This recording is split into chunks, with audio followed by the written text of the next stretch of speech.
ile nchi coordinate specifically logistics. Vifaa kutoka makao makuu kwenda mpaka kwenye visiwa, alafu visiwa ni vingi sana, unakwenda wilaya ya Ukerewe peke yake na visiwa vingapi peke yake kama wilaya ya Ukerewe. Na kote kule kuna watu wanaishi. Kwa hiyo changamoto ilikuwa kwanza kuwafikia wale watu walikuwa kwa sana. Lakini changamoto nyingine ilikuwa wakati wa zoezi la sensa kwa jumla yake ni uchelefu wa baadhi ya upatikanaji wa vifaa. Sio fedha zilizokuwa tatizo, fedha zilikuwepo, taratibu za manunuzi zilifuatwa. Tatizo ni ukosefu wa viwanda vya uzalishaji wa mahitaji ya vifaa vya sensa hapa nchini. Kwa hiyo hata waliopata tenda kufanya hiyo kazi wote ilibidi na wenyewe waagize kutoka nje. Waagize kutoka China, kutoka India, wapi. Kwa hiyo vikawa na muda wa kusafirishwa kutoka huko kuleta huko. Kama kachelewa kuagiza na akachelewa kutengenezewa. Na hivyo vitu kama vile navyo vitengeneze vikakaa tu vinangoja soko. Na kwa sababu kila mmoja anatengeneza kwa wakati ambapo inahitajika na kwa aina. Kwa hiyo baadhi ya vifaa lakini vilivyofika tumevigawa, tumefanya kazi. Changamoto nyingine iliyotokea katika zoezi ni tishio la walimu kutaka kugoma. Kwa sababu wamezoea, wanajua kwamba tukifanya sensa tunawatumia wao na ndio ile kwa utamaduni wetu.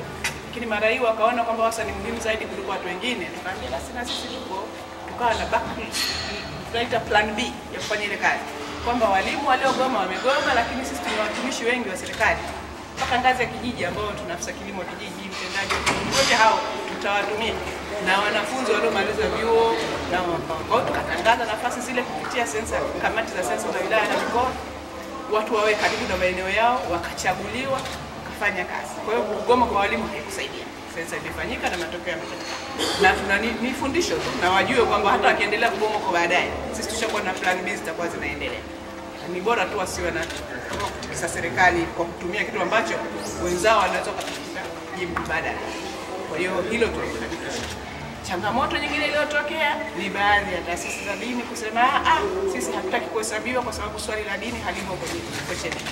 Swali la dini ni moja ya vitu ambavyo kama nchi inahitaji inaweza kukusanya kwa ushauri wa Umoja wa Mataifa. Na inaandika kabisa katika kitabu chao kwamba ukipenda kukusanya inaruhusiwa kukusanya, lakini sheria yenu kama haiwaruhusu au utaratibu wenu hauwaruhusu, amlazimishwe. Kuna masuala ambayo ni lazima mkusanye, lakini haya ambayo ni madogo madogo ni hiari na tayari wa nchi kutumia. Anaotaka kuliweka swali hili anaweka, asiyotaka haliweki. Sisi kutokana na mazingira yetu, nchi yetu wananchi ndio wenye dini, serikali haina dini. Kwa hiyo tumefanya sensa zote bila kuweka swali la dini. Hatukuona sababu kwa nini mwaka huu tuliweka. Kwa sababu sisi hatufanyi uchanganuzi wa data zile kwa ajili ya kujenga misikiti au kujenga makanisa. Wanajenga wenyewe waumini katika maeneo yao. Kwa hiyo hatukuona, tunakusanya takwimu ambazo tunajua kwa nini tunataka kukusanya, sababu ndio tutakaoitumia. Sasa sisi wakitaka kufanya sensa yao wenyewe, taasisi za dini kujijua kwa ngapi, wana makanisa mangapi, wana misikiti mingapi, wanaweza kutushauri, kutuambia, tukawaelekeza namna gani sensa inafanywa, wakafanya wenyewe, hawakatazwi. Kwanza niseme kwamba tumebaini kwamba viashiria vingi vya malengo ya milenia Tanzania tumeweza kuvuka. Kwa mfano uandikishaji wa watoto shule, tunasema ni development rate, tuko mbali. Tumeweza kupunguza vifo vya watoto wachanga, tumeshapita lengo lile. Na hii pamoja mnaona kwamba serikali inapofanya kuna haya matokeo makubwa sasa. Afya, serikali inatenga bajeti kubwa sana kule kwenye afya. Tumeboresha vifo vya kina mama, tumeweka zile tunasema huduma karibu za kina mama na kuzalia watoto. Kwa hiyo unakuta kwamba mama anapozaa mtoto kama mimi mwenyewe, mtoto wangu kama hata kufa, tunasema kitaalamu tunasema kuna compensation factor. Sitakwenda kuzaa tena mwingine haraka. Sasa mtoto wangu akifa na mimi nataka kuendelea kuzaa, sio? Kwa hiyo haya ni mafanikio ambayo yamepatikana. Lakini bado kuna changamoto za kufanyia kazi. Kwa mfano umeme, sawa tumepiga hatua. Tukiangalia umeme tumetoka mwaka 2002 kwa mwongo mmoja tulikuwa asilimia ngapi ya kaya zilikuwa na umeme wa kuonea ndani? 10%. Sasa hivi ni 21% ya kaya zote Tanzania zinatumia umeme mara mbili.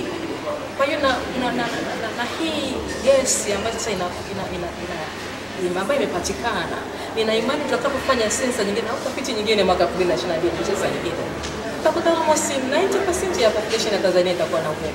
Ni maendeleo makubwa, lakini bado kuna changamoto nyingine za kufanyia kazi. Maji bado hiyo asilimia kama 56 hivi za kazi zinapata maji, lakini bado tuna tatizo la vijijini. Na serikali ndiko tunapoelekea kuboresha zaidi. Sasa ni takwimu hizi zimetuambia, hizi za sensa watu na kazi. kwamba hali iko hivi. Kwa hiyo sasa sisi serikali wa mipango yetu sasa tunabidi tuelekeze zaidi kule ambako tunaona tunafanya vizuri zaidi. Maisha ya Tanzania yameongezeka kutoka miaka 50 mwaka ule wa sasa ya mwisho kwa 2012 sasa hivi ni miaka 61. Kwa mtoto wa Tanzania anayezaliwa sasa hivi anaishi miaka 61 kwenda mbele. Yote hizi ni faida kwamba